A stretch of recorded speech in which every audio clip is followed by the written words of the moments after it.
Well, hey everyone, it's Sean again, and in today's video, I'm going to share with you something that I was reading this morning that I got this inspired idea about the meaning of it that I didn't have before, even though I read it many times. And this is going to come from chapter 10, section 2, the decision to forget. That title there, we don't really think of forgetting as a decision, but in the context of A Course in Miracles, this whole world, this universe is, a dream of separation. So it is a decision to forget.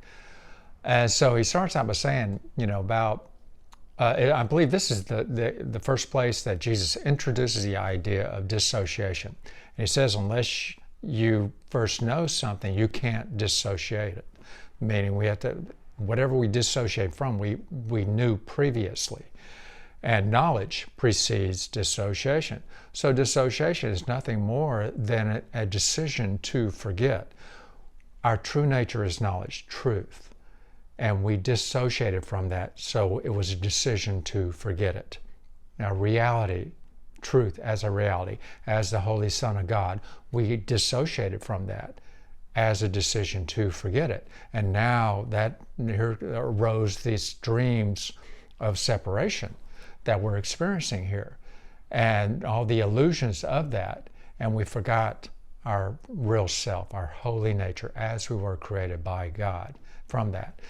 And so that's the reason that, and the thing is, once we dissociated from it, like we dissociated from truth, and now we fear truth. That's the rise of fear there, that we fear the unknown. What we previously knew now is unknown to us, so therefore we fear it, even though it's just truth and our reality as we were created, yet we fear it. Think how clever the ego is having us go through this whole process. And so when we attack, we are denying ourself, our holy self, our real self. And so, so all attack is self-attack, because all we're doing, since truth, we can't attack truth. Truth is, there's nothing we can do to change it.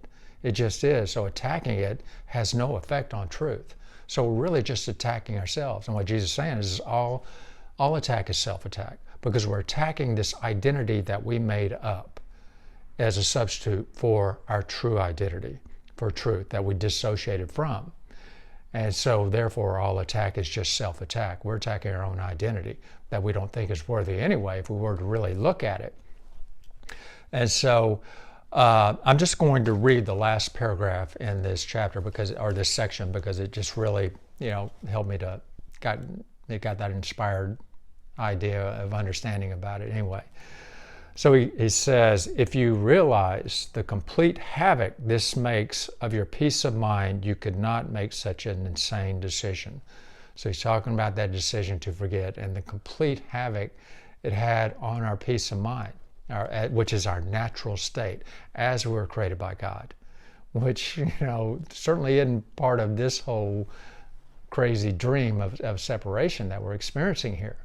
And so it's just that, think about that, the havoc, just that decision to forget is having upon our peace of mind. That is our natural inheritance. You make it only because you still believe you can get something you want. It follows then that you want something other than peace of mind, but you have not considered what it must be. So in all of our wanting, we haven't considered that we want something other than our peace of mind.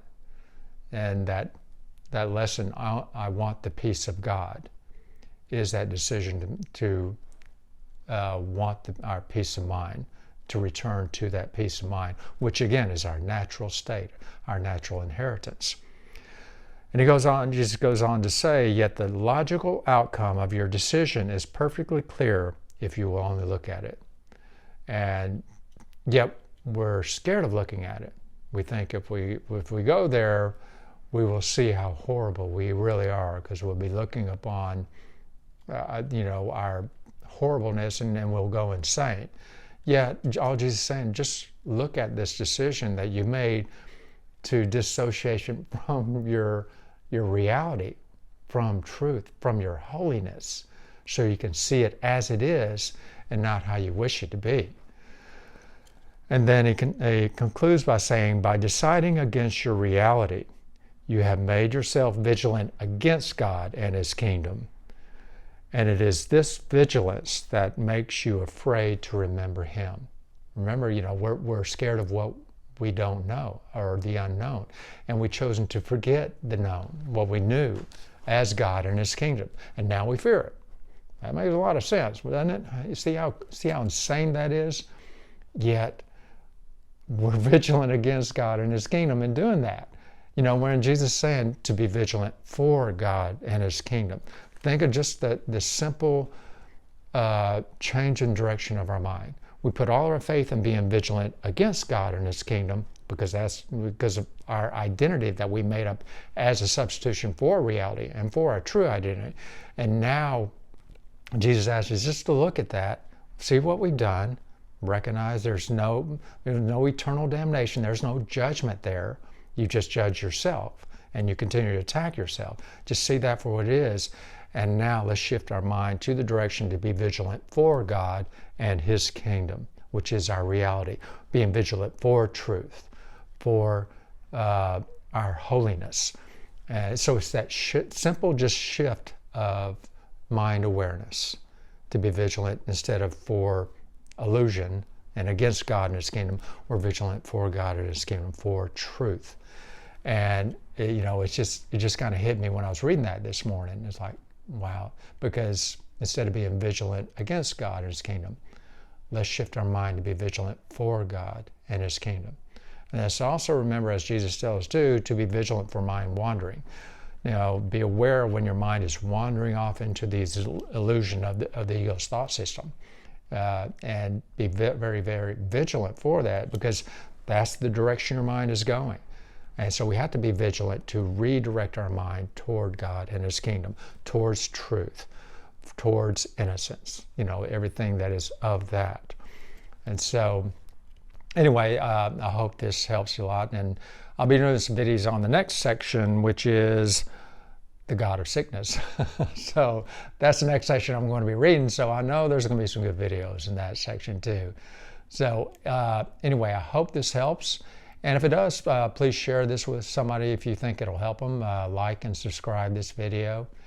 And I'll see you in the next video. So, okay, y'all be good to each other and be good to yourself. Okay, see you in the next video.